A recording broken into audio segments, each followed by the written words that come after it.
MIM मधील नेते मंडळी मुंबईत जाऊन मोठमोठे कार्यक्रम घेत आहेत, पण सोलापुरातील तो पीके इथं कशाला खपलाय असा प्रश्न अनेकांना पडलाय. सोलापूरमधील एमआयएम मध्ये काय सुरू आहे याच्या चाड्या सांगण्यासाठी ठेवलाय अशी दबक्या आवाजात चर्चा केली जात आहे. 2019 पासून हा पीके सोलापुरात येऊन दुकान थाटून बसलाय. स्वतःच्या नेत्याची दिशाभूल करून हा पीके गुपचूपपणे स्वतःचे मोठं साम्राज्य निर्माण केलंय. मध्यंतरी एमआयएम मधील या पीकेने बेकायदेशीर तांदूळ व्यवसायात उलाढाल केली होती अशी चर्चा तांदूळ बाजारात केली जाते. याची कोणालाही खबर होऊ दिली नाही. हा पीके महिन्याला जवळपास 1 लाख रुपये पगार पडेल अशी स्वतःची व्यवस्था करून ठेवली आहे. लवकरच सोलापूरमधील स्थानिक नेते मंडळी या पीकेच्या पाठीमागे लाद घालून आखलून देतील असे वातावरण झाले आहे. 2024च्या विधानसभा निवडणुका झाल्यापासून हा पीके कोणालाही गुमानत नाही, कोणालाही किंमत देत नाहीये, कारण त्याची गरज संपली आहे. 2019 ते 2024 असं 5 वर्ष त्याने स्वार्थी माणसाप्रमाणे रिलेशन सांभाळले आहे.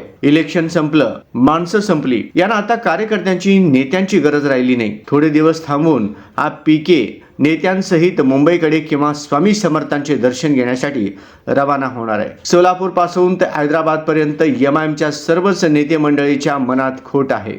वापरा आणि फेका असे राजकारण ते आजतागायत करत आले. त्यामुळेच या पक्षाला म्हणावे तसं यश मिळत नाही. आता कार्यकर्त्यांना आणि जनतेला माहिती झालंय कोण वापरतं आणि कोण फायदा करून देत आहे. या पीकेला महानगरपालिकेच्या निवडणुकीपासून लांब ठेवलं तरच एमआयएम पक्षाला पालिका निवडणुकीत यश मिळेल, अन्यथा पक्षाची गळती सुरूच राहणार.